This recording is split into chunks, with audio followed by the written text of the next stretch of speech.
स्वागत है आपका अपने YouTube channel S R online study पर। और आज से हम मैथ स्टार्ट करने जा रहे हैं, जिसमें आपको बेसिक से मैथ पढ़ाया जाएगा। इम्पोर्टेंट क्वेश्चंस कराए जाएंगे और वही पढ़ाया जाएगा जो एग्जाम में आता है। तो आज हम थोड़ा सा बेसिक की बात कर लेते हैं, जो 4th ग्रेड में आपका ड्राइवर वाली वैकेंसी में और रेट वगैरह में सब में काम आएगा। आप अपनी एक्सरसाइज देख लीजिए कि हमारे में ये एक्सरसाइज है कि नहीं। अगर है तो वो आपके किसी भी एग्जाम में काम आ सकती है। तो आज हम बात कर लेते हैं पहले तो बेसिक में। जैसे हमारे पास लिखा है 1%, इसका मतलब क्या होता है? 1% का मतलब होता है 1/100, यानी जहाँ परसेंट होता है उसको हटा के बटे में कितना लगा देते हैं, 100। अगर हम बात करें, यानी परसेंट का मतलब ही ये होता है, चाहे हम 1 लगाएं, यानी परसेंट का मतलब 1/100। अगर हम लिखें 1/2, परसेंट कितना हो गया? आधा। 1/2, 1/2 का 1/2 का मतलब कितना होगा? इसको लिखेंगे हम 50%। आधे का मतलब 100% का आधा कितना होगा? 50%। अगर हम लिखें 1/3, इसका कितना परसेंट बनेगा? 33 है 1/3%। ये थोड़ा सा मैटर आपको याद होना चाहिए। 1/4 कितना होता है? 25%। हम कहते हैं ना चौथी हिस्सा, कितना लिख रहे हैं? 25%। 1/5 कितना होता है? 20%। ये इसलिए ज़रूरी होता है कि कहीं ज़रूरत पड़ जाती तो हम डायरेक्ट उसमें परसेंट मान रखते हैं, आपको टाइम नहीं लगेगा, क्योंकि एग्जाम में कंपटीशन की दृष्टि से याद रहना चाहिए। उसके बाद कितना आता है? 1/6 का मान। 1/7 कितना होता है? 14 से 1/7%। ये याद होने चाहिए बस। 1/8 का मान कितना होता है? 12.5%। ठीक है। ऐसे 1/9, 11 से 1/9%। ये कैसे निकाल रहा हूँ मैं? 100 में भाग लगा देते हैं, 100 में भाग लगा के निकाल सकते हो आप। 1/100, 1/10 का मान कितना होगा? 10%। 1/11, ऐसे ही आप निकाल सकते हैं और इनको याद रखना है आपको। तो आप कम से कम, आप कुछ नहीं तो 1/16 तक इतना तो याद कर लीजिए। 1/16 का कितना होता है? 1/4%। ये बेसिक सी चीज़ें हैं, इतना आप याद कर लेते हो, फिर उसके बाद मैथ स्टार्ट हो जाती है। मैथ में क्या है, बेसिक हो गया तो फिर कोई दिक्कत नहीं आती है।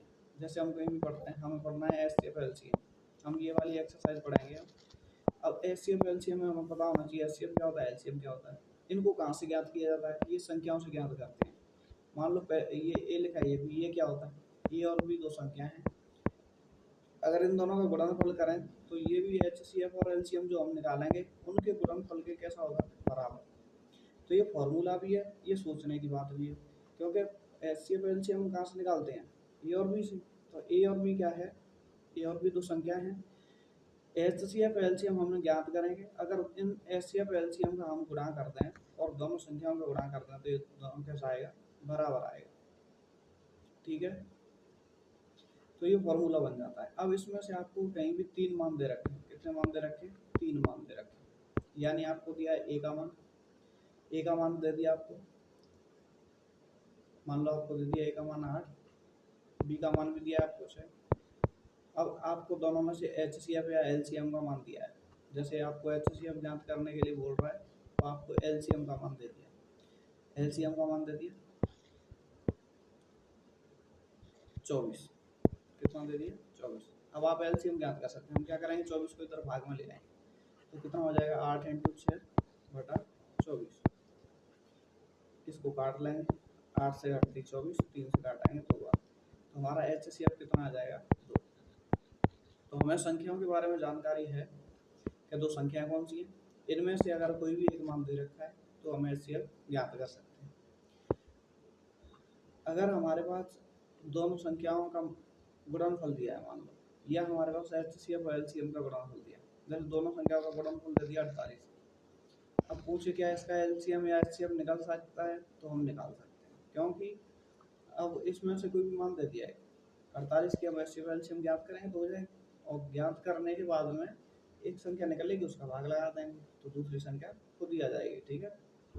तो ऐसे करके आपको बेसिक से पढ़ना है।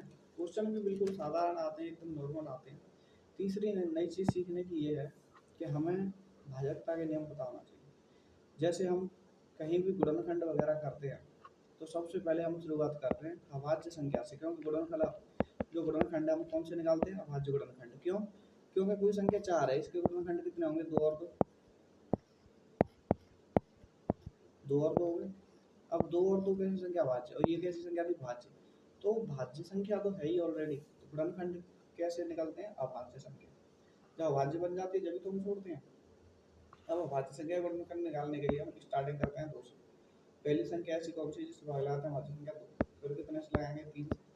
5, 7, 11, 13, 17, 19, ये ऐसी संख्या लेते हैं। यहाँ 9 नहीं लिया क्योंकि 9 भाज्य संख्या है, 9 में 3 का भाग जा रहा है। ऐसी संख्या लेनी जिसमें किसी भी संख्या का भाग नहीं जाता है। 23, 29, 31, 37, 41, ऐसे करके आपको संख्या लेनी है। ठीक है, वैसे यहाँ तक काम हो जाएगा आपका। तो हम कहीं भी गुणनखंड करें पहले कितना से भाग लगाएंगे? 2 से। अगर 2 से नहीं जाएगा तो कितने से लगाएंगे? 3 से। 3 से भी नहीं जाता है तो कितने से लगाएंगे? 5 से, 7 से, 11 से, ऐसे हम क्रम से भाग लगाते हैं। अब हमने 2 से भाग लगाया, 2 से भाग नहीं जा रहा तो फिर 3 से लगाएंगे। अब लौट के वापस 2 से चेक नहीं करना है क्योंकि 2 से तो गया ही। अगर क्रम से भाग लगाओगे तो आपको पीछे मुड़ के नहीं देखना है। जैसे मैंने कोई संख्या ले ली 12, 2 से भाग गया 6 बार, 2 से गया 3 बार। अब हमें पता है 2 से जा रहा है, नहीं जा रहा तो 3 से ही लगाना है। अब पीछे 2 पैर चेक ही नहीं करना।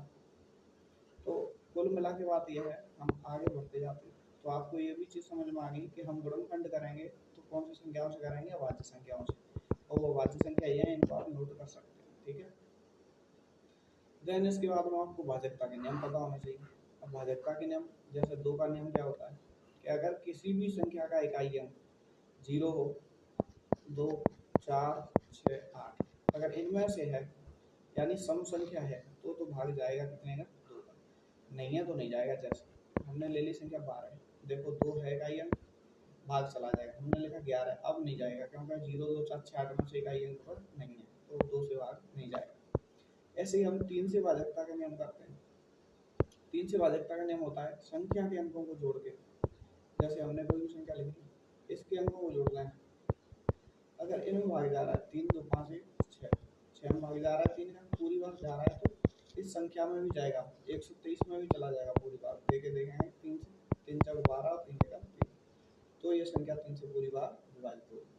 तो अगली वीडियो में आपको भाजकता के नियम बताएंगे और आपकी एक्सरसाइज भी हम HCF और LCM पढ़ेंगे। ठीक है, पहले यही स्टार्ट करते हैं क्योंकि ये इंपॉर्टेंट एक्सरसाइज है, यहीं से शुरुआत है आपके मैथ की।